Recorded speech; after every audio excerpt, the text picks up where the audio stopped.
பொதுவாக இந்த philosophical books நான் வந்து எப்போவுமே சொல்கிற மாதிரி இட்ஸ் மை மார்னிங் ரீட். ஏதாவது ஒரு பெர்ஸ்பெக்டிவ் டுவர்ட்ஸ் லைஃப் மாறலாம், ஏதாவது ஒரு புது சேஞ்ச் கிடைக்கலாம் அப்படிங்கிற மாதிரி தான் யூஸ்வலி இந்த மார்னிங் ரீட்ஸ் நான் பிக் பண்ணுவேன். ஸோ அதில் வந்து பாலோ கோலோட நிறைய புக்ஸ் பற்றி நம்ம ஆல்ரெடி பேசியிருக்கோம். வெரனிகோ டிசைட்ஸ் டு டை, அப்புறம் வந்து 11 minutes, இதெல்லாம் வந்து ஸ்பாட்டிஃபைல பாட்காஸ்ட்டாக நீங்கள் கேட்கலாம். ஸோ ஜென்ரலி அந்த புக்கில் வந்து எப்படின்னா நம்ம லைஃப்பை பார்க்குற விதத்தில் ஏதாவது ஒரு டச் வந்து பாலோ கோலோ கொடுப்பாரு. அண்ட் ஒரு சில பேருக்கு இந்த ஆல்கமிஸ்ட் அப்படிங்கிற அந்த புக்கு வந்து ஒரு பயங்கரமான ஒரு புக்கு. அதாவது படித்ததே ஒரு 2-3 புக் தான் இருந்தாலுமே இந்த புக்கு வந்து என் லைஃப்பில் பயங்கர சேஞ்ச் கொடுத்தது. அந்த மாதிரிலாம் வந்து ப்ராமிசிங்கான நிறைய புக்ஸ் எழுதினவர் தான் பாலோ கோலோ. அவர் எழுதின ஒரு புக்கை நானும் எப்படி கண்டுபிடிச்சேன் அப்படின்னா, சும்மா ஜென்ரலாக ஷெல்ஃபில் ஏதோ தேடிட்டு இருக்கும்போது என்னடா இந்த புக்கு நம்ம படிச்சதே இல்லை, அழகாக இருக்கே, பார்க்குறதுக்கு ஏதோ ஒரு பெரிய மேனுஸ்கிரிப்ட் மாதிரி இருக்கே அப்படிங்கிற மாதிரி தான் எடுத்தேன். ஸோ பாலோ கோலோவோட மேனுஸ்கிரிப்ட் ஃபவுண்ட் இன் ஆக்ரா, அதில் என்ன இருக்குது?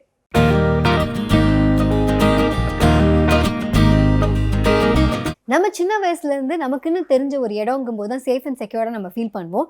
பட் அதை தாண்டி அதுலேருந்து ஓடி போகணும், அதுலேருந்து நம்ம எஸ்கேப் ஆகணும், இந்த இடத்துல இனிமேல் நம்மளால் சேஃபாக இருக்க முடியாது அப்படின்னா நமக்கு அந்த மாதிரி நேரத்தில் நிறைய கேள்விகள் மைண்டில் தோணலாம். இல்லை எந்த கேள்வியுமே இல்லாமல் என்ன பண்ண போகிறோன்னே தெரியாமல் நம்ம முடிச்சுட்டு இருக்கலாம். பட் அந்த மாதிரியான ஒரு சுச்சுவேஷனில் திடீர்னு ஒரு நபர் வந்து முன்னாடி வந்து நிற்கிறாரு. அவருக்கு இதுக்கான நிறைய கேள்விகளுக்கான பதில் தெரியும் அப்படின்னா அவங்க கிட்ட நம்ம என்னென்ன கேள்விகள்லாம் கேட்போம், அதுக்கு என்ன மாதிரியான பதிலெலாம் கிடைக்கும் அப்படிங்கிறதான் மேனுஸ்கிரிப்ட் ஃபவுண்ட் இன் ஆக்ரா அப்படிங்கிற இந்த புக்கில் பாலோ கோலோ எழுதியிருக்காரு. ஸோ லைஃப்பில் 4 நமக்கு கண்ணுக்கு தெரியாத 4 விஷயம் வந்து ரொம்ப இம்பார்ட்டன்ட் அப்படின்னு சொல்லக்கூடியது என்ன அப்படின்னா, ஒன்று லவ், காதல், இன்னொன்று டைம், நேரம், அதுக்கப்புறம் வந்து பவர், நம்மளுடைய சக்தி. அதாவது சக்திங்கிறத தாண்டி நம்ம என்ன பவரில் இருக்கோம், ஸ்டேட்டஸில் இருக்கோம் அப்படிங்கிற அந்த ஒரு விஷயம், நம்ம கையில் என்ன பவர் இருக்குது அப்படிங்கிறது ஒன்று.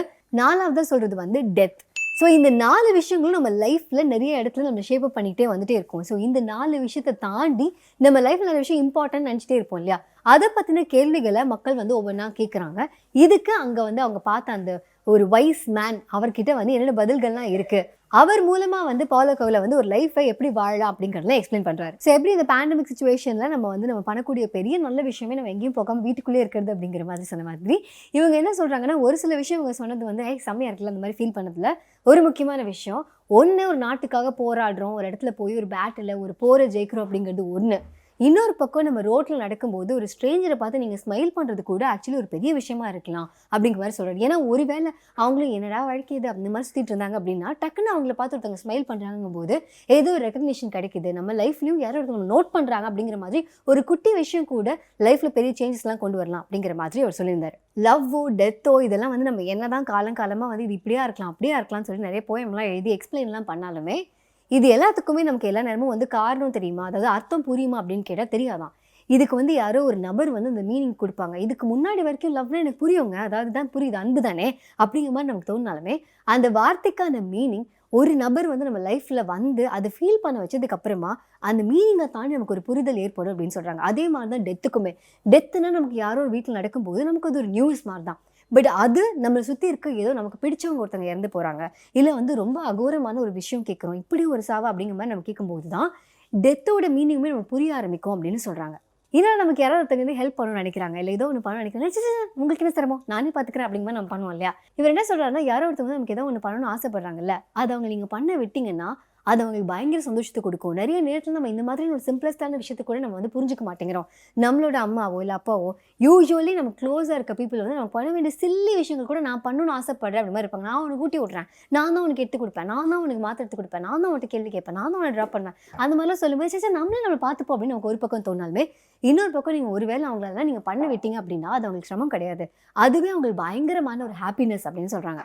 நம்ம லைஃப்பில் நம்ம நிறைய பேர் மீட் பண்ணியிருக்கலாம். இருந்தாலுமே யாராவது ஒரு நபர் திடீர்னு ஒரு நாள் வந்தபோது ஏதாவது ஒரு விஷயம் பண்ணும்போது நம்ம லைஃபோட ட்ராஜெக்டரியே ஃபுல்லாக மாறுற அளவுக்கு ஒரு பெரிய சேஞ்சே உருவாகலாம் அப்படின்னு சொன்னால் நமக்கு லைட்டாக நம்புறது கஷ்டமாக தான் இருக்கும். அப்படியே ஆஸ் இட் பாசிபிள் ஒருத்தரால் நம்ம லைஃப்பில் அவ்வளோ பெரிய சேஞ்ச் கொண்டு வர முடியுமா, இல்லை நம்ம ஒருத்தரால் இந்த உலகத்தில் பெரிய சேஞ்ச் கொடுக்க முடியுமா அப்படிங்கிற நம்ம கேள்வி வர்றது ரொம்ப சகஜமான விஷயம் தான்.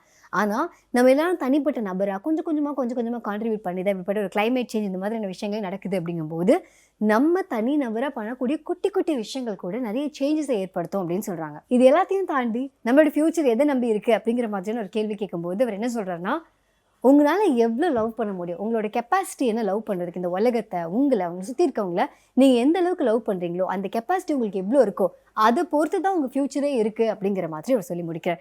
இதையும் தாண்டி இதெல்லாம் எனக்கான அந்த கேள்விகள்லாம் தோணுதே இல்லையா அப்படின்னு உங்களுக்கு தோணுச்சுன்னா ஒவ்வொருத்தவங்களும் ரிலேட் பண்ணிக்கக்கூடிய மாதிரி நிறைய கேள்விகள்லாம் இருக்குது. ஏன்னா ஒரு விமன் கேட்குறாங்க எது அழகு அப்படின்னு கேட்குறாங்க, ஒரு சில பேர் வந்து ஒரு பவர் நம்மக்கிட்ட இருக்குன்னு அதை எப்படி யூஸ் பண்ணணும் அப்படின்னு கேட்குறாங்க. ஸோ இந்த மாதிரி லைஃப் ஓரியன்ட் நிறைய கொஸ்டின்ஸ், ஒவ்வொருத்தவங்களும் ரிலேட் பண்ணிக்கூடிய பல கொஸ்டின்ஸ்க்கான பதிலை பாலோ கோயலோ வந்து அந்த ஒரு முக்கியமான நபர் மூலமாக சொல்கிற மாதிரி ஊர் மக்களுக்கு சொல்கிற மாதிரி சொல்லியிருக்காரு.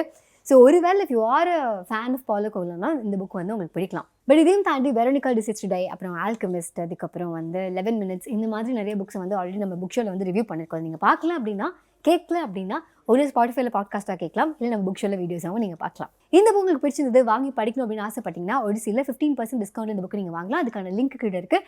இந்த வீடியோ உங்களுக்கு பிடிச்சிருந்தா லைக் பண்ணுங்கள், கமெண்ட் பண்ணி ஷேர் பண்ணுங்கள், புக் ஷோக்கு சப்ஸ்கிரைப் பண்ணுங்கள். ஆர்ஜி அனந்தி ஆகியனா ஃபேஸ்புக், இன்ஸ்டாகிராம், ட்விட்டர் மாதிரி நீங்கள் ஃபாலோ பண்ணலாம். அதே மாதிரி புக் ஷோவையும் ஃபேஸ்புக், இன்ஸ்டாகிராம், ட்விட்டர் மாதிரி நீங்கள் ஃபாலோ பண்ணலாம். குட் ரீட்ஸில் இதே மாதிரி பாலோ கோயலோட புக்ஸ் இருந்தாலும் சரி, இல்லை வந்து உங்களுக்கு வந்து ராபின் சர்மா பிடிக்கும் அப்படின்னா அவரோட புக்ஸ் இருந்தாலும் சரி, இல்லை மிஸ்ட்ரி, த்ரில்லர், ஃபிக்ஷன் எதாக இருந்தாலும் சரி, அந்த மாதிரி நிறைய புக்ஸை பற்றின விஷயங்கள்லாம் தெரிஞ்சுக்கணும் அப்படின்னா குட் ரீட்ஸில் நீங்கள் என்ன ஃபாலோ பண்ணலாம். வந்து புக்கில் படிச்சு முடிச்சுட்டேன், படிக்கணும் ஆசைப்படுறேன், படிச்சுட்டு இருக்கேன், அந்த மாதிரி அப்டேட்ஸ் நான் கொடுத்துட்டே இருப்பேன். அதுக்கான லிங்க்கும் கீழே இருக்குது. எங்கிட்ட ஏதாவது பெருசாக ஷேர் பண்ணணும் அப்படின்னு நினச்சிங்கன்னா ஆர்ஜி அனந்தி @bookshop.in அப்படிங்கிற மெயில் ஐடிக்கு நீங்கள் மெயிலாகவும் அனுப்பலாம். நான் பேசுகிற விஷயங்கள்லாம் பார்க்க வேணாம், கேட்டால் மட்டும் போதும் அப்படின்னாலும் சரி, இல்லை ஒரு சில புக்ஸ் நான் சொன்ன பாலோ கோயலோ புக்ஸ் வந்து நான் வீடியோஸாக பண்ணல, பாட்காஸ்ட்டாக மட்டும் தான் பண்ணியிருக்கேன். ஸோ இந்த பாட்காஸ்ட்லாம் எக்ஸ்க்ளூசிவாக ஸ்பாட்டிஃபைல நீங்கள் வந்து கேட்கலாம். அதுக்கான லிங்க்கும் கீழே இருக்குது. பாய்.